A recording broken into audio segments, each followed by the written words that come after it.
What's going on guys? This is Jello from Rev Auto PH. So ngayon nandito tayo ngayon sa 2013 Innova natin.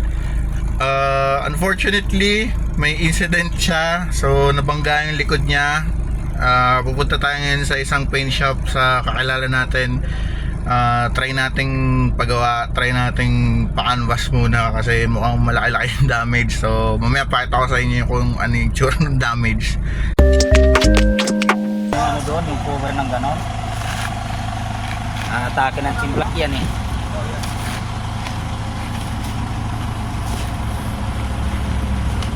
Ano kaya Henry? Ano masasabi mo? Ano masasabi mo sa damage? Kapapagawa lang natin ito, di ba? Alam mo, kano ano mo dito? Estimate? Lagi, laki ng bumper. Tinagal ang bumper. Kaya nga warak to eh, nawarak. Oh.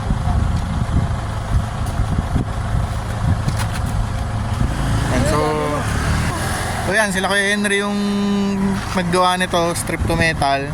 Kailan lang ba? Nakaraan, di ba, nung summer? Oh. So sila yung gumawa nitong Innova. Slight recap lang. So ito yung Innovang pinagawa natin nung nakaraang buwan lang, summer. April natin pinagawa. So ito yung itsura niya nun bago siya mabangga. So napakakintab kasi strip to metal talaga siya. So ngayon pupunta tayo sa Victory drop-off. Drop-off natin isang item na nabili sa atin.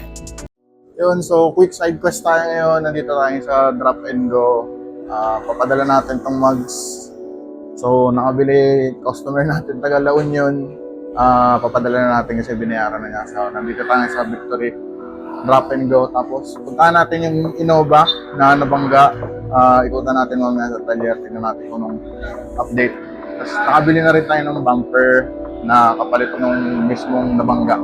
So antayin na lang natin din yung pagdating.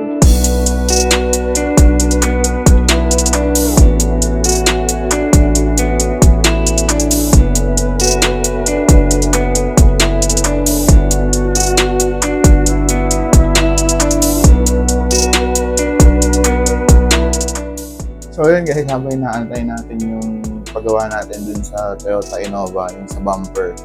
Magawa rin natin ngayon yung manibela nung personal natin Toyota Innova. So papare-upholster natin siya kasi medyo maluwag na yung pinaka-handle niya.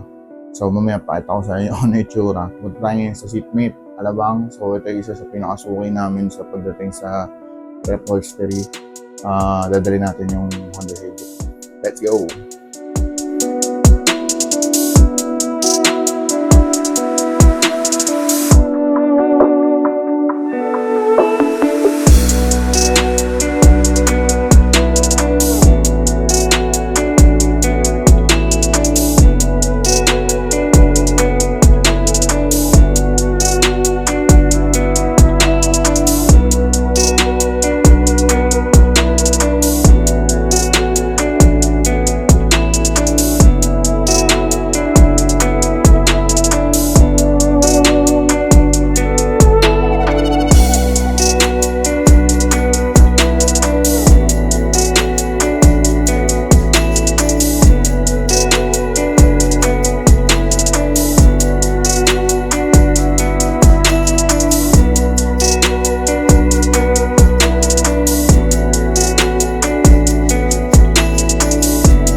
So ito na yung Toyota Innova, dinaanan natin siya ngayon. So pang ilang araw na niya, nakuha na natin yung bumper.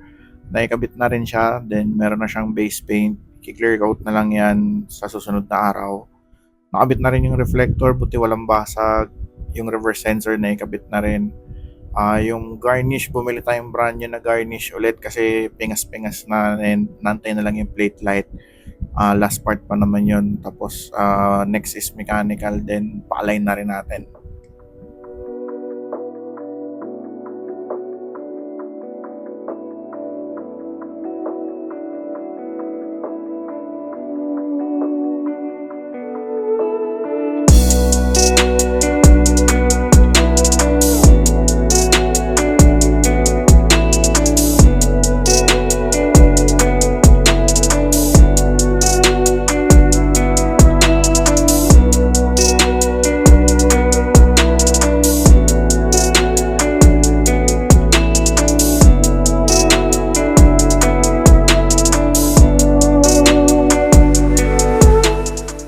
So yun, nandito tayo sa Toyota Innova. So supposedly pipick upin na natin siya.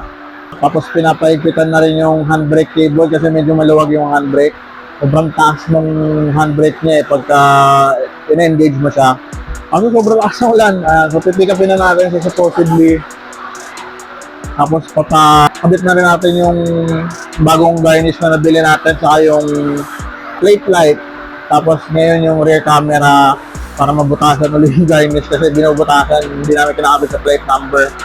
So, tapusin lang yung mga ikakabit saka yung check ng preno.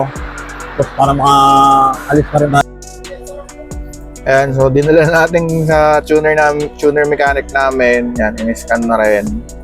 Kasi umiilaw yung may handbrake, baka kulang ng fluid. Pero so far wala naman check engine. Yan. All clear. All clear, perfect yan. After nga natin mauwi, nakita natin nagbabawas talaga ng fluid. So, nasira nga yung brake master cylinder.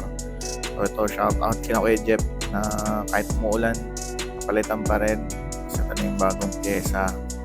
After nung pina-align na rin natin, tapos nakabit na yung mga badges. So, dito nga tayo sa Innova natin, no? Napagawa na natin yung bumper, napagawa na natin yung bangga sa likod.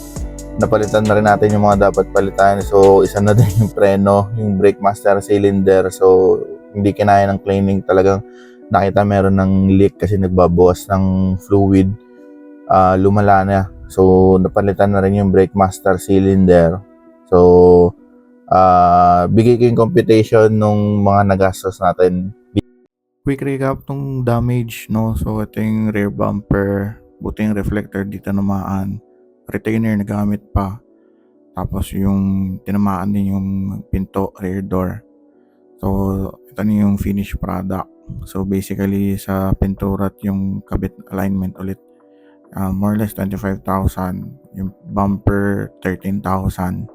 Yung garnish kasi sira na rin talaga nung bago pa nabangga. So, another yun na 8,000. Plate light, di pa kasama, another 2,500. Kasi nga yung brake master cylinder sama din. So overall, ito yung gastos natin nasa screen.